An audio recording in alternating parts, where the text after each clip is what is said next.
The sun was just starting to dip below the horizon, casting long shadows across the sprawling ranch. It had been 3 months since the couple moved out of the city and into this peaceful corner of the world.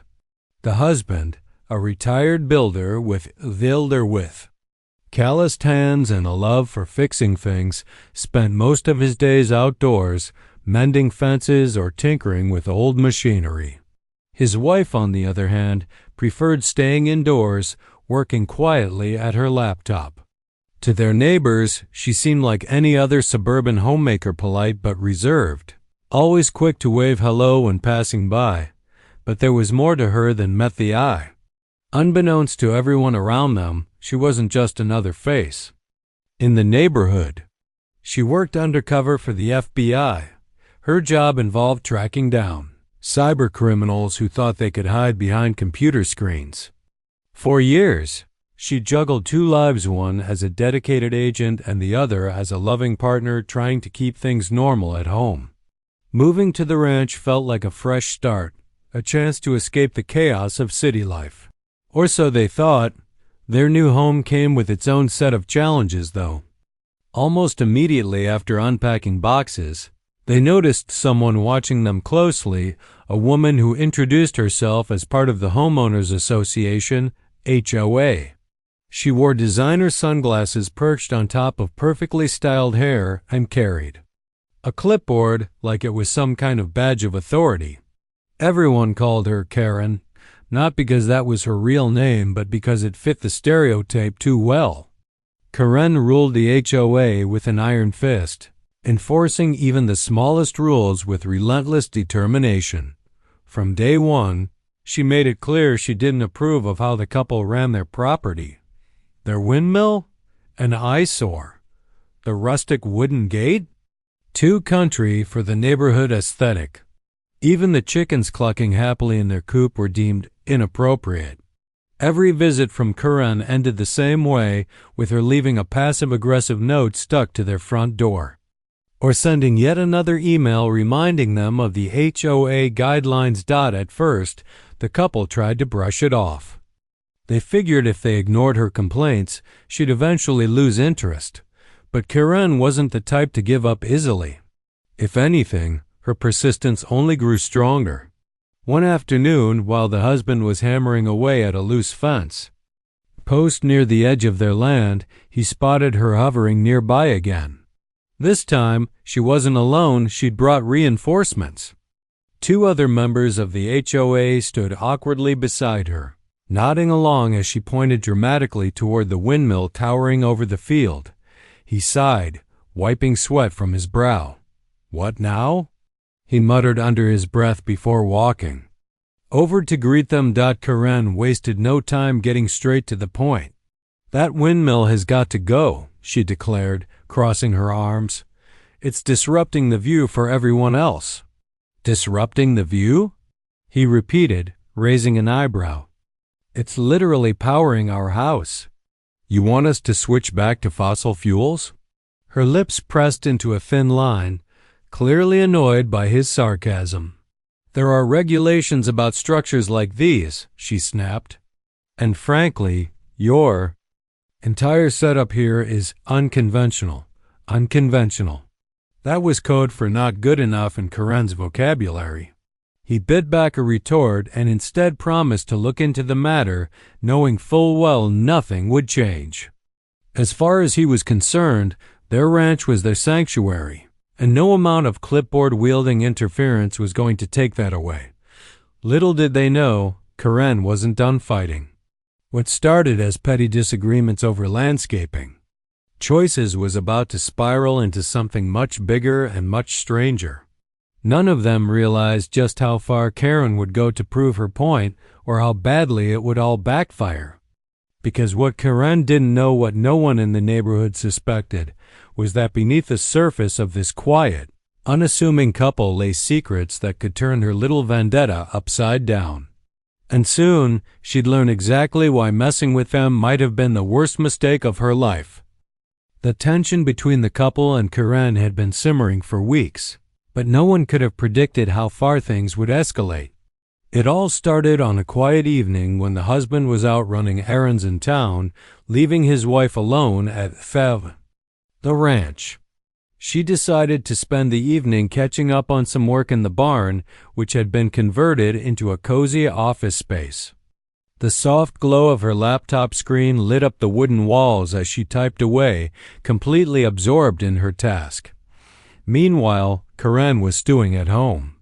Her repeated attempts to get the couple to comply with HOA rules had failed miserably, and it gnawed at her. To her, this wasn't just about enforcing guidelines, it was personal now. Every time she drove past their property and saw that windmill spinning lazily in the breeze, it felt like a slap in the face. She couldn't understand why they refused to listen, why they acted like they were above everyone else. In her mind, they were ruining the neighborhood's pristine image, and something drastic needed to be done. That night, fueled by frustration and maybe one too many glasses of wine, Karen hatched a plan. She rummaged through her garage until she found an old coil of rope and a roll of duct tape items she'd originally bought for a DIY project that never happened. Clutching them tightly, she marched out to her car, determined to make her point. Once and for all, what exactly she intended to do wasn't entirely clear, even to herself. Maybe she'd vandalize their property, tie something down, or create enough chaos to force them to take her seriously. Whatever it was, she convinced herself it was justified. Under the cover of darkness, Karen parked her car a safe distance from the ranch and crept onto the property. The moon hung low in the sky, casting eerie shadows across the fields. She moved cautiously, sticking close to the trees and avoiding the security cameras she assumed were placed around the perimeter. As she approached the barn, she noticed a faint light coming from inside. Peering through the crack in the door, she saw the wife sitting at her desk, typing furiously. For a moment, Karen hesitated. This wasn't part of the plan. She hadn't expected anyone to be here, let alone the wife, but then anger took over. How dare they ignore her warnings? How dare they act like nothing mattered except their own selfish desires? Summoning what little courage she had left, Karen pushed open the barn door and stepped inside. The sudden creak of the hinges made the wife turn around sharply. Startled, she stared at the intruder standing in the doorway, silhouetted by the dim light spilling in from outside. "What are you doing here?" she asked, her voice calm but firm. Karen froze, caught off guard by the question. For a second, she considered pretending it was all a misunderstanding, but pride wouldn't let her back down. Instead, she squared her shoulders and snapped, "You think you can just ignore me? Ignore the rules? I'm not going to let you ruin this neighborhood." The wife stood up slowly, her eyes narrowing. There was something about the way Karen clutched the rope in her hands that set off alarm bells in her head. Without saying a word, she took a step forward, closing the gap between them. Karen flinched but quickly recovered, brandishing the rope like a weapon. "Stay where you are," she barked, her voice trembling. But the wife didn't stop. Years of training kicked in, overriding any instinct to panic. In one swift motion, she grabbed Karen's wrist and twisted it just enough to make her drop the rope. Before Karen could react, she spun her around and pinned her against the wall, holding her firmly in place. Panic surged through Karen as she realized she was completely overpowered. "Let me go," she shrieked, thrashing wildly. But the wife held steady, her grip unyielding. "Not until you explain what you're doing here," she said coolly, her tone leaving no room for argument. Desperation took hold of Karen as she fumbled for the phone in her pocket. With shaking fingers, she dialed 911 and whispered frantically into the receiver. "There's an intruder on my neighbor's property. They're attacking me. Send help right away." Then she hung up, smirking triumphantly despite her predicament. Sirens wailed in the distance, growing louder with each passing second. The wife listened to the approaching sound with a mix case closed. The sound of sirens slicing through the quiet night air sent a jolt of adrenaline through everyone involved. Karen's smug expression faltered for just a moment as she realized the gravity of what she'd done. She'd called 911, claiming to be the victim, but now the reality of her situation was sinking in. She wasn't in control anymore. The wife, however, remained eerily calm. Her years of experience had taught her how to handle high-pressure situations without losing her composure. As the flashing lights of police cars illuminated the edge of the property, the wife glanced down at Karen, who was still pinned against the barn wall. "You really shouldn't have done that," she said quietly, almost conversationally. Then, releasing her grip slightly, she stepped back and straightened her posture.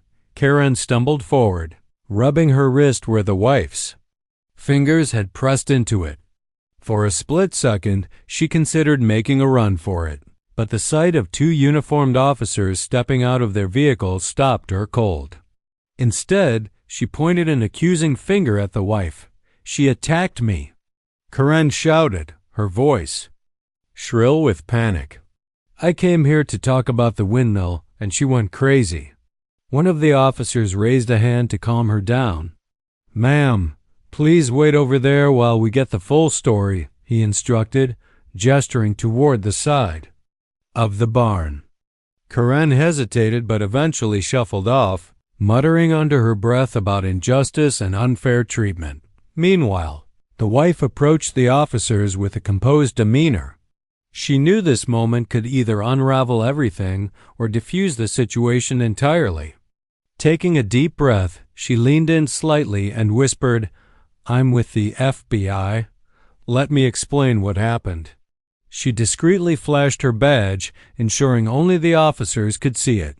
Their eyes widened briefly before they nodded, understanding the sensitivity of the situation. With the officer's tacit approval, the wife began recounting the events of the evening. She explained how Karen had trespassed onto private property, armed with rope and duct tape, and attempted to intimidate her. When asked why Karen would carry such items, the wife shrugged nonchalantly. "Your guess is as good as mine," she sighed, letting the implication hang in the air. Then came the piece de resistance: security footage. Earlier that week, the couple had installed hidden cameras around the ranch, not because they anticipated trouble, but simply as a precaution. The wife retrieved her phone and pulled up the live feed, showing the officers clips of Karen sneaking onto the property multiple times. One video showed her tampering with the irrigation system. Another captured her glaring at the windmill like it was her mortal enemy. And yet another revealed her pacing near the fence line earlier that very day. The officers exchanged glances, clearly skeptical of Karen's version of events. One of them turned to her and asked, "Ma'am, can you explain why we have footage of you coming onto this property multiple times without permission?" Karen's face flushed red and she stammered, That's not what it looks like. I was just trying to protect the neighborhood. They're breaking the rules and no one listens to me." "But breaking into someone's property and carrying rope?" the officer pressed, raising an eyebrow. "That doesn't sound like protecting the neighborhood."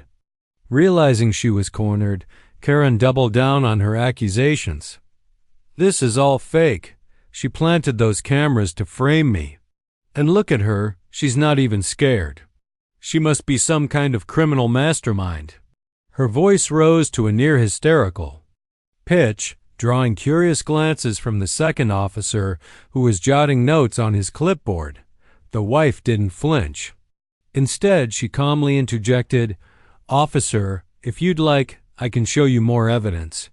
We've documented every interaction with her since we moved in.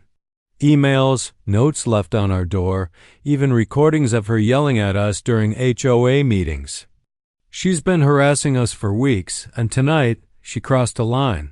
At this point, the officers seemed convinced. One of them turned to Corinne and informed her that she was being detained for trespassing, vandalism, and filing a false police report. As they cuffed her and led her to the patrol car, Corinne continued to protest loudly, calling everyone corrupt and insisting she was the real victim. But her words fell on deaf ears. The neighbors who had gathered outside to watch the commotion shook their heads in disbelief, whispering among themselves about how far Corinne had gone. Once Corinne was safely secured in the back seat of the cruiser, the wife exhaled deeply, feeling the weight of the evening finally lift. One of the officers gave her a sympathetic nod. "You handled that well," he said. "We'll follow up with the HOA board and make sure this doesn't happen again." "Thank you," she replied with a small smile. "Honestly, I just want to put this behind us. We came here for peace and quiet, not drama." As the police cars drove away, the husband arrived home, having returned from his errands. He parked his truck and climbed out, looking bewildered as he took in the scene. What on earth happened here? He asked, his eyes darting between the empty driveway and his wife standing beside the barn. She chuckled softly, shaking her head. "Let's just say Karen got a little too enthusiastic about enforcing the HOA rules." He blinked, processing her words. "Wait, are you telling me she actually tried to break into our property?" "Yep," she confirmed, crossing her arms. "And she called 911 on me." For a moment, he stared at her in stunned silence. Then, slowly, a grin spread across his face. "Well, I guess that settles it. No one messes with my wife and gets away with it." They both laughed, the tension of the evening melting away. But as they walked back toward the house, the wife couldn't help but reflect on how close she'd come to revealing her true identity. While she was relieved the situation had resolved itself, she knew they'd need to tread carefully in the future.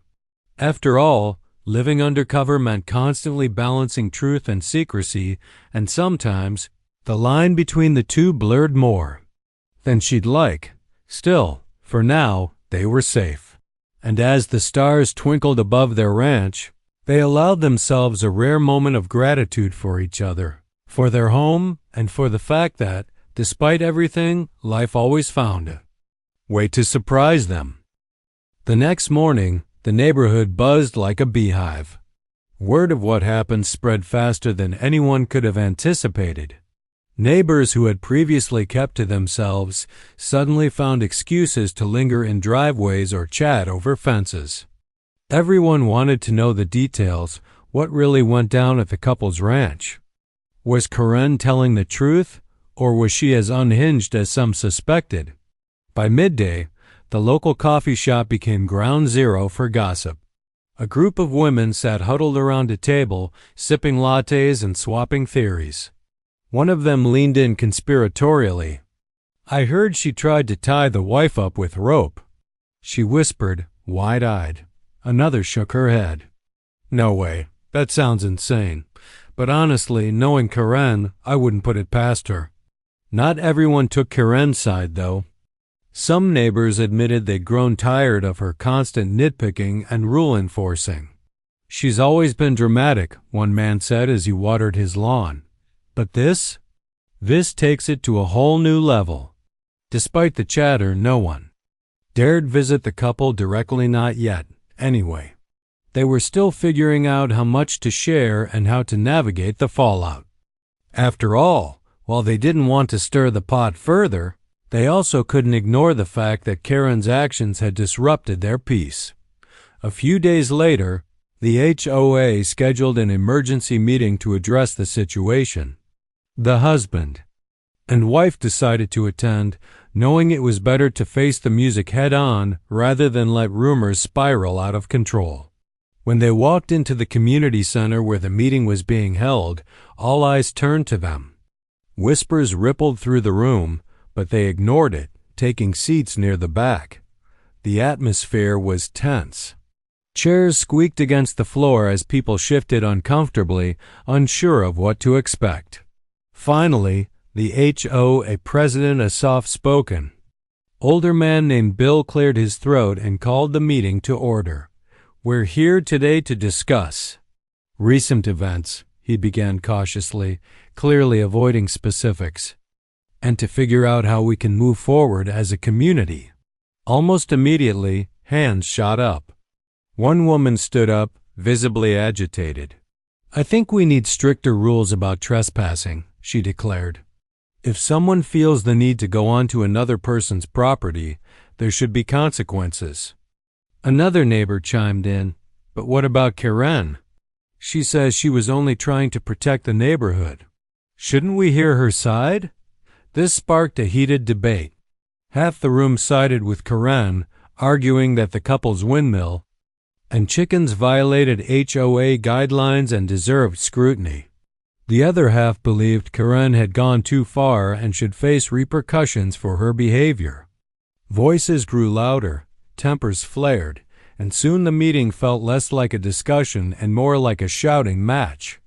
Amid the chaos, the wife remained quiet, observing everything with a calm detachment. She noticed subtle alliances forming among the neighbors, some sticking by Karen out of loyalty, others siding with the couple because they were tired of her antics. It was fascinating, almost like watching a chess game unfold in real time. When the noise reached a fever pitch, the husband finally spoke up. Raising his hand to signal for attention, he waited until the room fell silent. "Look," he began, his tone measured but firm. "We moved here for a fresh start. We love this place, the space, the views, the sense of community. But none of us are perfect, including us. If we're going to live together peacefully, we need to focus on respect, not rules. Rules are important, sure, but they shouldn't come at the cost of common decency." His words struck a chord. Several neighbors nodded in agreement, while others exchanged thoughtful glances. Even Bill seemed impressed, jotting something down in his notebook. For the first time that evening, the tension in the room eased slightly. After the meeting ended, a handful of neighbors approached the couple privately to express support. One woman apologized for not speaking up sooner about Karen's behavior, admitting she'd been intimidated by her domineering personality. Another offered to help repair any damage caused during the incident, even though the couple insisted it wasn't necessary. As for Karen, she lay low in the days following her arrest. Rumor had it she was furious about being banned from participating in HOA activities for the foreseeable future. Her absence created a noticeable void, at least initially. Without her micromanaging every detail, the neighborhood seemed to breathe easier. People started decorating their yards however they pleased, hosting barbecues without worrying about complaints, and generally enjoying life a little more freely. Still, the couple knew they weren't entirely off the hook. While they chose not to press charges against Karen, hoping the incident would serve as a wake-up call, they requested a formal apology and compensation for the damages she'd caused to their property. Reluctantly, Karen complied, though her resentment simmered just beneath the surface. Every so often, they'd catch her glaring at them from across the street, her lips pressed into a thin line. But overall, things settled into a new rhythm. The couple made a conscious effort to connect with their neighbors, hosting casual get-togethers and volunteering for local events. Their generosity and willingness to listen won over even some of Karen's former supporters. Slowly but surely, they began to feel like part of the community, behind closed doors. However, the wife couldn't shake the feeling that this ordeal had changed something fundamental about their lives. Living undercover meant constantly weighing risks versus rewards, and last night had reminded her just how precarious their situation could be. While she appreciated the simplicity of ranch life, she knew they'd need to remain vigilant moving forward. One evening, as the sun dipped below the horizon, painting the sky in shades of orange and pink, the couple sat together on their porch, sipping tea and reflecting on everything that had happened. "Do you think we'll ever truly fit in here?" the husband asked, breaking the comfortable silence. The wife smiled softly, her gaze fixed. On the horizon. Maybe not completely, she admitted. But fitting in isn't always about blending in. Sometimes it's about finding your place, even if it's a little unconventional. He chuckled, raising his mug in a mock toast. To being unconventional, then. To being unconventional, she echoed, clinking her mug against his. And for the first time in weeks, they allowed themselves to relax, knowing that whatever challenges lay ahead, they'd face them together as always. Weeks turned into months, and the neighborhood slowly returned to its usual rhythm. The drama surrounding Karen's arrest faded into the background, becoming more of a cautionary tale than a topic of daily conversation. Life on the ranch settled into a comfortable groove for the couple. They spent their days tending to chores, enjoying quiet evenings under the stars, and occasionally hosting small gatherings with neighbors who had warmed up to them over time. Karen, however, wasn't ready to let go of her grudge. Though banned from participating in HOA activities, she still found ways to stir the pot. Every now and then, she'd show up at community events, hovering on the edges like a shadow, muttering under her breath about unfair treatment and corrupt systems. Her attempts to rally support for reinstating herself on the HOA board fell flat, though. Most neighbors avoided engaging with her, tired of her constant negativity. One sunny afternoon, the couple decided to host a barbecue as a way to thank their neighbors for their support during the chaos. It was also an opportunity to strengthen bonds and show that they weren't just outsiders. They were part of the fabric of the community now. Word spread quickly, and soon the ranch was filled with laughter, music, and the smell of grilled burgers wafting through the air. Neighbors brought dishes to share, homemade salads, fresh-baked pies, and pitchers of lemonade. Kids ran around, playing tag while adults gathered near the picnic tables, swapping stories and jokes. For the first time in a long while, the atmosphere felt genuinely warm and welcoming. Even Bill, the HOA president, attended, bringing along his wife and a plate of cookies. He pulled the husband aside at one point, thanking him for helping restore balance to the neighborhood after such a turbulent period. As the evening wore on, the wife noticed someone lingering near the edge of the property, a familiar figure watching from afar. It was Karen. She stood stiffly, arms crossed, clearly unsure whether she should approach or leave. The wife hesitated for a moment before making her decision. Grabbing 2 cold sodas from the cooler, she walked over to where Karen stood. Thought, "You might be thirsty," she said simply, holding out one of the cans. Karen looked startled, caught off guard by the unexpected gesture. After a beat, she reluctantly accepted the drink, mumbling a quiet thanks. For a few moments, they stood in awkward silence, listening to the hum of conversation and laughter behind them. Finally, Karen spoke, her voice softer than usual. "I messed up," she admitted, staring at the ground. "I thought I was doing the right thing, but I guess I got carried away." The wife nodded, not saying anything right away. She could see the regret in Karen's eyes, even if it was buried beneath layers of pride. "We all make mistakes," she replied eventually. "What matters is what we do next." Karen glanced at her, surprised by the lack of judgment in her tone. "You're not mad?" "I'd be lying if I said I wasn't frustrated," the wife admitted with a small smile. "But holding on to anger doesn't help anyone. Besides, this neighborhood needs people who care not just about rules, but about each other." Something shifted in Karen's expression then, a flicker of hope, breaking through the bitterness.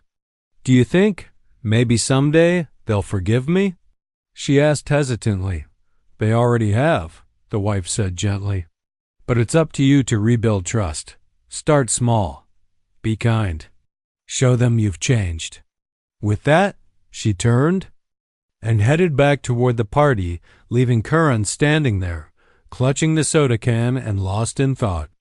Whether Karen would take her advice remained to be seen, but the seed had been planted. Later that night, after the last guests had left and the ranch was quiet once more, the couple sat together on the porch, reflecting on the day. Fireflies danced in the darkness, and the faint sound of crickets provided a soothing backdrop. "You handled that well," the husband said, nodding toward the spot where Karen had been standing earlier. Not many people would have gone out of their way to talk to her after everything. "She needed to hear it," the wife replied with a shrug.